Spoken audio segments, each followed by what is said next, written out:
शहजादी part 7। Rohit भैया कमरे में मेरे साथ लेटे हुए थे जब मैंने इसे बताया कि रात तुमने नेहा खाला को कमरे में बुलाकर उसकी ठुकाई की है। तो वो बोले कि हाँ शोभा, अगर तुमने आंखों से देखनी है तो आज रात फिर तुमको दिखा दूंगा। मैंने कहा भैया वो कैसे? तो कहने लगे मेरे साथ आओ मेरे कमरे में। मैं तजस्सुस की इंतहा को पहुंची हुई थी। जल्दी से उठकर रोहित भैया के साथ ऊपर कमरे में आई। उन्होंने मुझसे कहा अब तुम खामोशी के साथ इस अलमारी के पीछे छुप जाओ। अभी नेहा खाला मेरे कमरे में आएंगी तो फिर तुम उसका तमाशा देखना। तुमको सब कुछ एक ही रात में समझ आ जाएगा और सब कुछ सीखने को मिलेगा। मेरा दिल भैया की बात सुन के अजीब सा हो रहा था। कितना अनोखा एहसास था। एक तरफ मेरी खाला थी तो दूसरी तरफ मेरा भैया था और उनके दरमियान पुरलुत्फ खेल को देखने का अजीब सा एहसास था जो अभी से मेरे दिल को गुदगुदा रहा था। मैं खुद भी रोहित के करीब आ चुकी थी और उसकी हर बात मान रही थी क्योंकि मेरा खुद पर से इख्तियार खत्म होता जा रहा था और ऐसे लग रहा था कि रोहित भैया मेरा टीचर हो और मैं उसकी नालायक शागिर्द जो हर बात उससे सीखना और समझना चाहती हो। मुझे वहां छुपा के भैया कमरे से बाहर निकले। शायद वो नेहा खाला को बुलाने गए थे। थोड़ी देर के बाद जब वो वापस आए तो खाला उनके साथ थी। वो पजामे के ऊपर छोटी सी शर्ट पहने हुए बड़ी प्यारी लग रही थी। बालों को कैचर में जकड़े हल्की सी लिपस्टिक लगाए ऐसे लग रही थी जैसे खाला किसी फंक्शन में जाने को तैयार हुई हो। जब दोनों कमरे में आ गए तो भैया ने दरवाजा अंदर से बंद किया और बुझी लाइट जला दी। कमरा जो पहले ही मध्यम सी रोशनी में एक खौफनाक मंजर पेश कर रहा था अब एकदम से रोशनी से भर गया था। खाला ने कहा कि रोहित यार कल की तरह छोटी लाइट जला दो ना, ज्यादा रोशनी में मजा नहीं आता। लेकिन रोहित भैया बोले कि आज मैंने सिर्फ शिकार करना ही नहीं बल्कि इसको देखना भी है कि तुम्हारे जाल में शिकार कैसे फंसता है। खाला शर्मा के मुस्कुराने लगी। मुझे अंदाजा हो गया था कि भैया ने जो इतनी तेज रोशनी जलाई है सिर्फ इस वजह से कि वो मुझे अच्छे से दिखाना और सिखाना चाहते थे। भैया ने खाला का गाल चूमा और बोले कि क्या मूड है, आज गाड़ी हाईवे पे चढ़ाऊं या अभी नहीं? खाला बोली कि रोहित तुम बिल्कुल अच्छे ड्राइवर नहीं हो। कल इतने झटके मारे कि मेरा अंदर हिला के रख दिया था। सुबह मुझसे चला भी नहीं जा रहा था। शोभा को थोड़ा सा शक हो गया था कि कुछ गड़बड़ है। भैया खाला की बात सुन के मुस्कुरा के बोले कि ऐसी कोई बात नहीं है, शोभा को क्यों शक होगा, वो भी नादान है, छोटी है।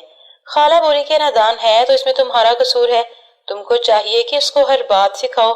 क्या ही अच्छा होता अगर वो यहाँ होती और हम दोनों मिलकर तुम्हारे ट्रक पर बारी बारी सवारी करते।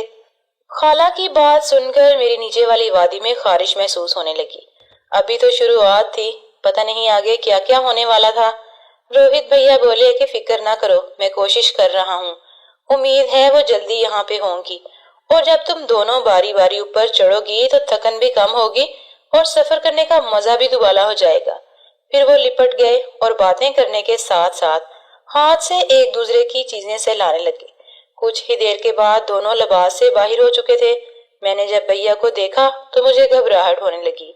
उनका ट्रक देखकर मुझे झुर्री सी आई। उस दिन जब मैंने एक नजर देखा था तो इतना गौर नहीं किया था। वैसे भी इसके ट्रक की हालत आज वैसी न थी। आज तो इसका अंदाज ही निराला था। उसका अगला हिस्सा ऐसे चमक रहा था जैसे भैया ने ऊपर मालिश मारी हो। नेहा खाला भी इसे दाद दिए बिना न रह पाई। फिर भैया मेरी तरफ मुंह करके खड़े हो गए। इनको मालूम था कि मैं अलमारी के पीछे से इन्हीं को देख रही हूँ, इसलिए वो मुझे पीछे अच्छी तरह दिखाना चाहते थे। लेकिन नेहा खाला को बिल्कुल भी मेरी मौजूदगी का पता न था।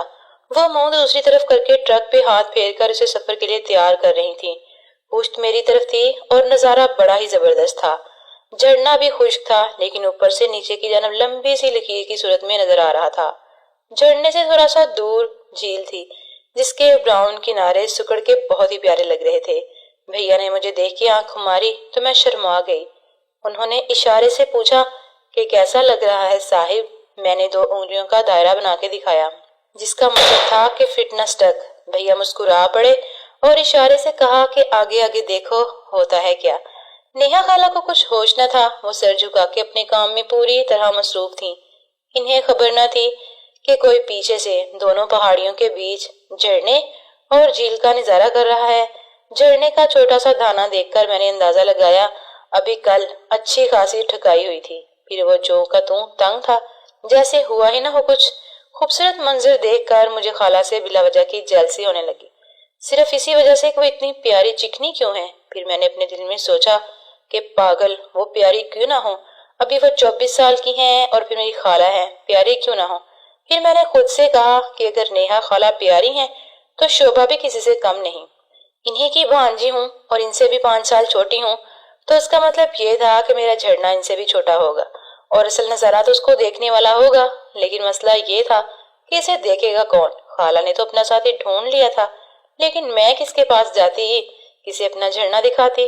फिर मुझे याद आया कि रोहित भैया बार बार खाला को कहते हैं कि वो शोभा को तैयार कर रहे हैं। इसका मतलब यही है कि वो मुझे भी अपनी टीम में शामिल करना चाहते हैं, और अगर कर लें तो मजा ही आ जाए। फिर तो मैं भैया को अपनी तरफ से हटने ही ना दूं और खाला बेचारी मुंह देखती रह जाए।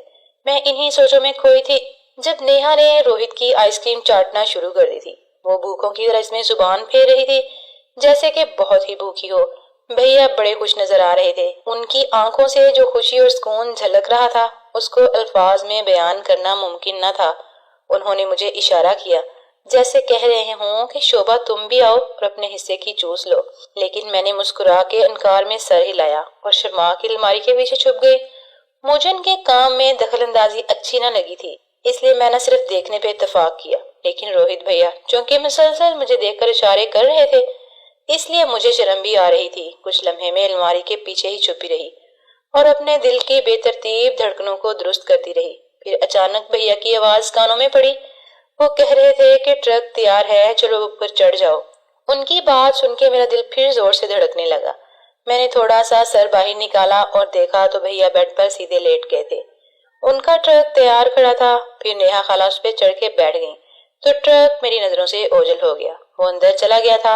अब उनका सफर शुरू हो चुका था। मैंने देखा कि नेहा खाला ऐसे हिल रही थीं जैसे ट्रक बेआबान सड़क पे चल रहा हो। कुछ तो वो हिल रही थीं और कुछ ट्रक के धक्के थे जो लम्हा ब लम्हा बढ़ते जा रहे थे। जब ये काम कुछ देर और न रुका तो नेहा खाला बोली कि रोहित यार, तुम अपना ट्रक आहिस्ता करो, अगला हिस्सा बहुत बुरा चुभ रहा है, अभी कल वाली दर्द कम नहीं हुई। भैया बोले कि अब जिस रास्ते में ये घुस गया है ना तो बाहर निकलेगा और ना ही आहिस्ता होगा। मैं ये मंजर देखकर बेचैन हो गई थी। हाय भगवान, काश नेहा खाला नीचे उतरे, मेरी बारी आए, लेकिन अभी ऐसा मुमकिन नहीं था। चंद मिनट के बाद खाला का जिस्म झटके लेने लगा था तो उन्होंने सिसकना शुरू किया। भैया ने ट्रक की रफ्तार कम कर दी थी। खाला अभी भी ऊपर ही सवार थी, लेकिन बिल्कुल रुकी हुई थी। भैया ने पूछा क्या हुआ। खाला बोल रही कि मैं तो मंजिल पे पहुंच गई हूँ, मेरी बस हो गई है और देखो कश्ती की क्या हालत हो गई है। रोहित भैया बोले कि जल्दी बस कैसे हो गई, मैं 2 घंटे मजीद ट्रक चलाऊंगा। खाला हाथ जोड़कर बोली कि शोभा को बुला लो, मेरी तो हिम्मत जवाब दे गई है। खाला की बात सुनकर मेरी कटोरी से पानी झलक पड़ा। इस नावल का अगला हिस्सा आने वाली नई किस्त में अपलोड किया जाएगा। अगर आपको हमारी नॉलेज पसंद आई है तो प्लीज चैनल को सब्सक्राइब करें और साथ दिए गए बेल आइकन के बटन को क्लिक करें ताकि हमारी नई आने वाली किस्त आपको आसानी से मिल सके। शुक्रिया।